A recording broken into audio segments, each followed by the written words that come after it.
Okay, so welcome Kimpis 24 viewers, and welcome to the panel about innovative fibers and materials. I'm happy to share this time with two experts, two companies that are working on something really great. Shahriar Mahmood from Spinnova and Linus Mueller from Circular Systems, as well as Rowan Hunt from Denim Research, which is a UK, an English designer, has been working for many brands and is a passionate about new fibers. Sometimes the designs that one is thinking of are amazing. So let me ask Shahriar, Linus, and Rowan to introduce themselves and make a short introduction of what are you doing, what are you representing. Please, Shahriar, you go first. Yeah, thank you, Miguel. It's a pleasure to take part in this panel discussion. So basically, I work in Spinnova, a Finnish startup which produce world's most sustainable fiber, and I work there as a director of sustainability and also working in different kind of product development. Thank you. And Linus, what about yourself and Circular Systems?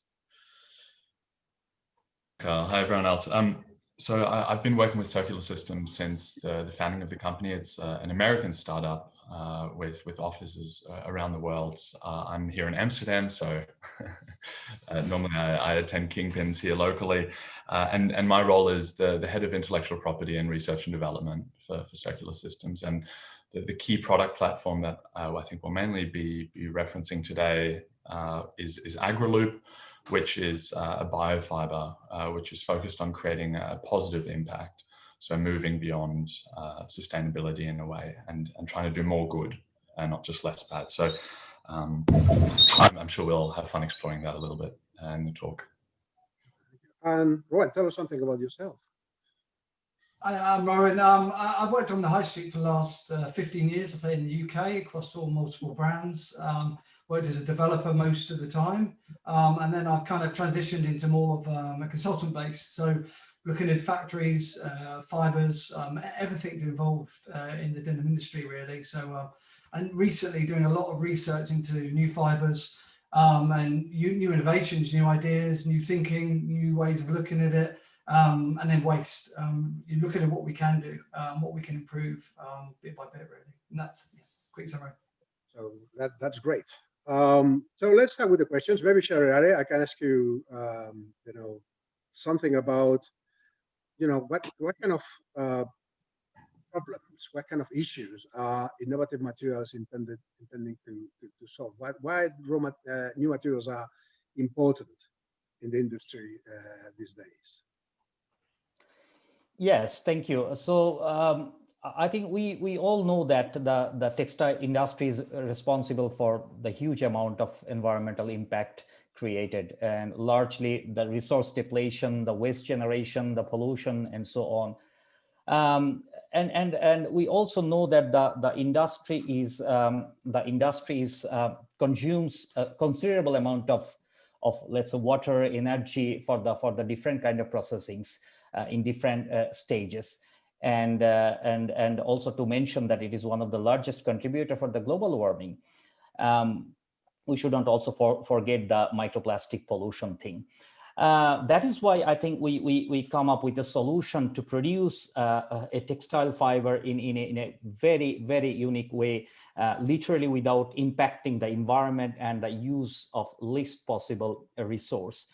The inspiration basically came from the nature, and our innovator of this technology, our CTO Juha Salmela, actually got this inspiration from the spider, how the spiders weave their webs. So and kind of taking the inspiration from there, we are producing the fiber in a way that it's not really use any kind of intensive chemical processing. It's almost very much mechanical way or the physical way to do. and we are most interesting part is that we are using the raw pulp, the kraft pulp that basically uses for making the paper and the boards. Not like the viscose or lyocell that uses the dissolved pulp. So that is why we get at least 60% of the yield from the raw wood, whereas the viscose processes typically gets, let's say, 35% and so on. And in our own process, we get basically 100% of the yield. So what we basically put into our system, we get out or make fiber out of it. So yeah, I think the main inspiration came out the large environmental impact that we are producing in the textile industry, and how innovatively we can really produce fiber and provide some kind of solution to the industry. Alino said, it are, let's say, innovative fibers or new development fibers or innovative man-developed fibers, and especially in your case, Agraloop. Can the fibers perform the natural references? I mean, is it possible to outperform nature? Okay, be better than nature. What do you think? Look, it's quite an arrogant thing to say.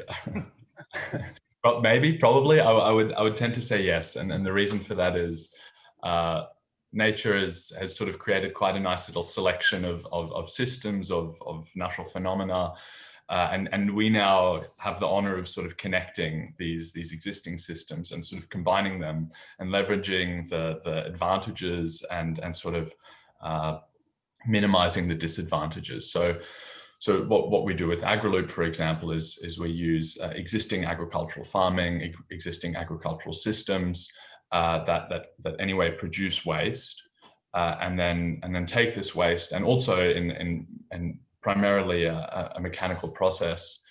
So also no viscose process involved or depolymerization.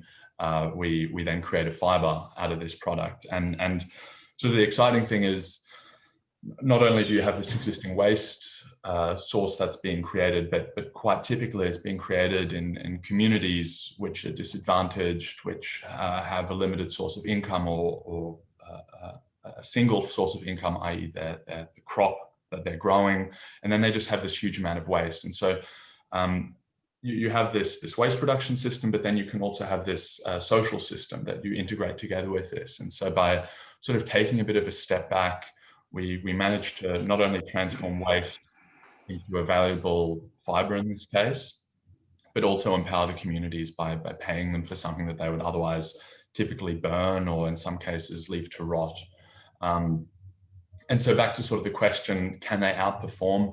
I guess it sort of depends on the perspective that you take, in the sense that from an aesthetic perspective, from a performance perspective, well, it depends what you're comparing it to. If you're comparing more to a linen or a polyester, well, they're obviously very different things. So and this is where I think the designers also come in, because this is where they use their creativity to find smart ways of using new fibers. Back in the 20th century, when viscose and polyester first came onto the scene, we also didn't really know what to do with them, and they now have expanded into these massive fiber sources. So. Yeah, I absolutely believe that they'll be able to outperform, both from an impact perspective, from a social impact perspective, but also from an aesthetic/performance perspective. So it'll be very exciting to see how all these sort of systems come in and start talking to each other in a harmonious way. Yeah, great. Yeah, Linus mentioned designers, and designers at the end of the day, they are the persons that put the things at hand for consumers. So how important is for a designer to have different tools, to have to play with different materials for developing something new, different, something special? So how a designer can make good use of the new things that are available at the moment?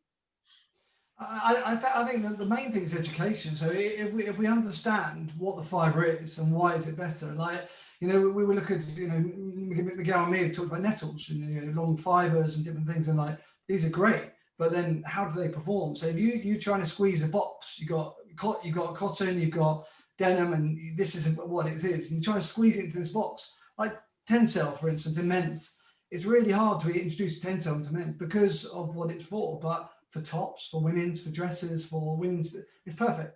So I think that is the first step for sure. Educating and going, right, this is great for this. It's actually wicking, but it's natural wicking. And like, okay, cool. So maybe this could be sportswear, natural sportswear. But I think a lot of it is about biomimicry. Like what we're talking about is nature and where things come from and how they work together. And, you know, can these provide, you know, nature doesn't have any waste. So this is something we're trying to tackle. So I think for me, new fiber is education, how we can use it, but also this kind of, you know, how, you know, we mimic nature, and then we can reduce waste as well as kind of add. So, you know, you're trying to do sustainability, you're trying to do something new. These need to come together and combine, and in the right product, because if we force it, it won't work. You know, it won't work. So for me, education is the first part. And then I think for brands, if you're going to work with brands, like I think maybe people like Candiani are quite good, where when they've developed something new, they tell certain brands, you know, this is good. You know, it might be Denham or Stella, and they'll tell them, and then go, you can do it first, and they do a great marketing message around it. So then you're telling the consumer what it is, why is it good, it's biodegradable. You're like, wow, cool. Then you give it a chance. So I think it's educating the consumer, educating the designers, because you might think designers can just go, yeah, cool, I'll use that, but if they don't know how it uses, what's the benefit? Because a lot of designers will give them fabrics, and then you'll get a fabric and put it into something, but yeah, if you don't know back, like if it's biodegradable, then you go, okay, cool. We put it with biodegradable threads and stuff like this. And then these kind of things, I keep going back to biodegradability, but. Well, no, you mentioned a couple of topics that are very good for an open discussion. And well, you mentioned something about biodegradability and these claims by brands and education. So that's a question for all of you. So you can take it, any one of you can take it away. So how could startups and companies working on new materials educate, convince, train brands and designers on the, you know, on the advantages of using innovative materials? What do you think is required? What is missing? Shariare. I'll. Or Linus. Oh, sorry. No, Linus. Is it okay? Any of you? Well, yeah. I have sort of 2 points I think that sort of jump up straight away, and the first one is, we better do this bloody fast. And what I mean by that is, it's fair enough, Rowan, that you say education, because it truly is. But my worry is that when people hear education, that it's sort of an excuse to take our time. And to, you know, we have all these mad scientists popping up everywhere, creating Spinova, infinitive fiber, Agroloop, whatever else is out there. And you know, again, back to my polyester viscose example, it took us 30, 40 years to really start using this stuff. And that's because that we waited for that natural education process to turn around. And you know, if you see the graphs of how polyester was used, it took a bit of time first. And now we're at a stage where we've kind of dug ourselves into a hole. And we're going to wait for education, I think, but I always wonder, is it going to be fast enough? So how do we speed up education? I don't have an answer, but we better be fast. And yeah, go ahead. Sorry, go ahead. No, please go ahead. Yeah. So and then the sort of the other point is sort of entirely to the side of this, which is, how do we move away from just doing less bad? How do we always talk about sustainability as this concept of, for example, you know, I don't know, H&M says 100% sustainable cotton. And to me, as thinking what sustainability means is, we can do this for perpetuity with the 7 billion, 8 billion-ish people, probably 9 billion, not too long away, not too far off. And I just don't think that's the case. It's not sustainable cotton, because you can't do it for perpetuity. And so I guess I would love to start introducing a conversation around more positive impact. And it's something that I think a few of the innovators have started doing more of, because we are often intrinsically related or working with raw material flows. And when that's connected with agriculture, especially, you can start talking about exciting things like regenerative agriculture, so that your net impact is a positive one. And so Yeah, I guess I caution against people using the word sustainability as it's more or less sustainable. You can't have something that's more sustainable. It's either sustainable or it's bloody not sustainable. There is no specific scale, I think, to measure the sustainability as such. Yeah. It's a scary word because of that. And it's not because anyone here has been, I think everyone here comes to it with quite good intentions, very good intentions. My worry is when folks like us use it and it's already being used all around the place. So yeah, in terms of educating consumer, talking more about positive impact as well. And sorry, I want to pass the mic on as well. So I think you're right by that. I'll let other guys. I think you're right about that. But then, you know, polyester took time. It was never meant to grow like that. But then this is how it's just naturally gone. But now we're at a point where we have to do something, and we have to do something quicker, like you said, and it's going to have to be accelerated in the growth. We can't wait 10, 20 years for this to happen. So this is where educating the consumer, and you're right, it's, you know, net positive stuff, you know, these kind of things. A lot of brands are starting to talk about it now. So I'm hoping, you know, next year will be a big year for this responsibility. I like to use a lot of the time because, like I said, sustainability doesn't really mean anything. It's a culture. It's a way of thinking, really, rather than a word. You know, this is sustainable. It's, you know, have you thought about everything? If you haven't, then it's not really, is it? You know, the worker, or, you know, what thread you use, or how that's done, or, you know, anywhere, you know, the lorry you use, is it electric lorry or is it diesel? You know, is that sustainable? It's every part of the practice. So I'll pass the mic now. I know that there was Spinnova Charrier had recently a success with a brand, a very group of brands. I mean, it's a bestseller. Can you tell us, how did you convince? I mean, what was the secret, or what was the way to have a positive discussion with bestseller so they adopted your idea? Tell us something about your experience. Yeah, I think we haven't done anything very special or magical. It's, I think, our fiber itself talked.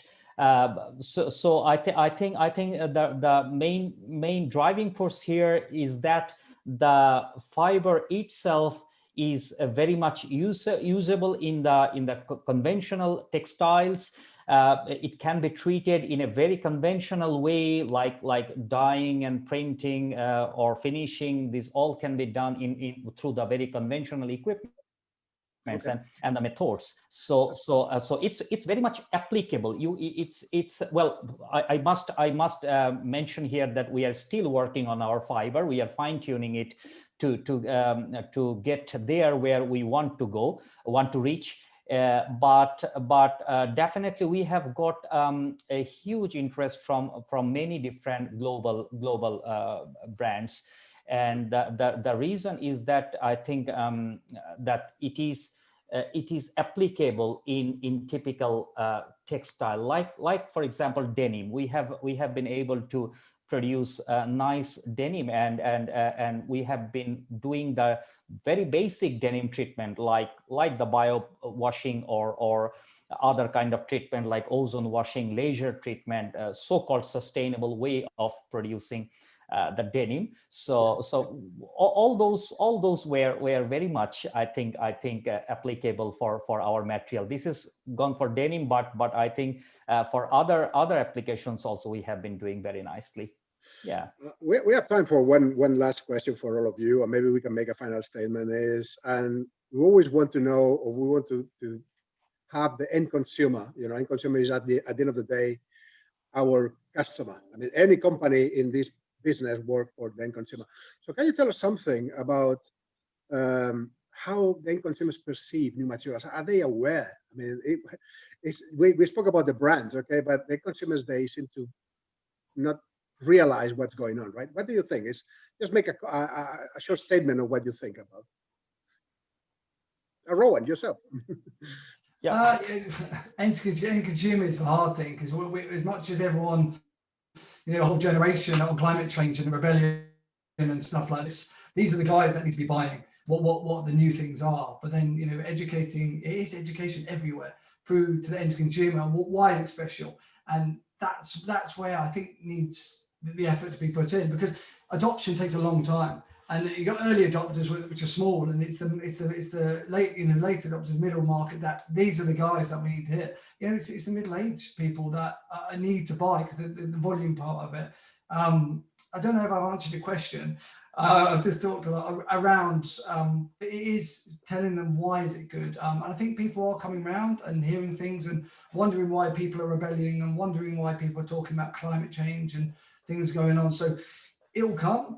We just need to keep telling and why is it good? All these things we discussed before. It's positive on this, it saves carbon, it does this, does that, and that's just the fiber stage. And then when you do it in the fabric stage correctly, the garment stage, then you add all these up and it makes you into one big change, rather all these small bits add up. Maybe rephrase the question for Shariari and Linus is, how do you expect, let's say, in 10 years, the market, from the end consumer perspective, how do you expect the market to be? What do you expect in 10 years, 15 years time, the interest of the customers, the end consumers to be? Yeah, Linus. Sure, cheers, thank you. So, yeah, look, super. Glass ball. Rubbing. So I would hope the direction that it's going is data. It's that the consumer no longer allows people or brands, entities to make claims without substantiating them. So when you use something very lofty like a sustainable cotton target, that's understood a little bit better. And it's not to say I have a suggestion on really how to do that. I as a more of a numbers person, I would think it would make sense to do it in numbers, but I know that's not always the way that consumers like to talk. So that's the first sort of thing is start, and I know that's a big thing that Kingpins has been pushing as well, is focus on data rather than just sort of saying it for the sake of saying it. The sort of as a closing remark, we still, consumers are sort of often bombarded with this, and sorry, sounding a bit like a broken record, but this is why you should feel less guilty when you purchase this. And I think that's fine. I think that's okay. Like it's kind of like saying, here's a chocolate pudding. You can actually now eat 2 of those. They're still pretty bad, but they're less bad. Whereas I would maybe in 10 years, the story is instead, okay, by purchasing this T-shirt, you have pulled X kilos from landfill, or you've supported this family, or you've again, also with data, please. Absolutely agree. But more, and not greenwashing, uplifting, but more uplifting because it is actually uplifting. So less guilt tripping, more creating positive impact with your purchase. Understanding the goods and the potential benefit of the purchasing or buying. So, Shariari, a final statement from you to close this panel. Yes, I think I'm very much aligned with Rowan and also Linus that I think it's all about educating the consumer, and that is, I think, a continuous process. This is, I think, a consumer will be learning, and this is our responsibility, who we are in the industry, to boldly communicate what we want to communicate about. I think some percentage of some good fiber cannot make a whole product sustainable. I think you have to see from a holistic point of view, and that is why, for example, when we are talking about Spinnova fiber, we use the land that is, let's say, 10%, below 10% compared to the land that use for cotton. So land use is considerably less, and water use is basically 99.5% less. So all these things, well, there are very good things in very many innovative fibers. And I think it should be boldly communicated, easily communicated, that consumer understand it easily. And what I really impose that it must be, the innovative fiber must be applicable in very conventional products, in a very basic jeans, in a very basic T-shirt, so that and through a very, very conventional process. Like for example, I would like to show you this denim piece that has been made through the Spinnova fiber. It has been made in a very, very typical way that denim fabric is produced and treated. So I must put that that we must make it very easy for the consumer to understand. We produce it in very traditional, conventional way, but still in a very sustainable way, or as according to Rowan, very responsible way. Yeah. Right, that's a very quote. And you mentioned something that is data. I fully agree with you that data are key for anything we do. Yes. So let me finish this panel. Thanking you for being with us today, for participating at Campus 24. I look forward to meeting you live sometime in the future, and keep discussing about this extremely important topic, because the future of our industry and the future of the planet, to a certain extent, is in the hands of you guys. Okay, so thanks very much. Keep well, stay safe, and looking forward to meeting you, seeing you, get in touch with you again. Thank you very much, Miguel. Thank you very much. Thank you. Yeah. Thank you.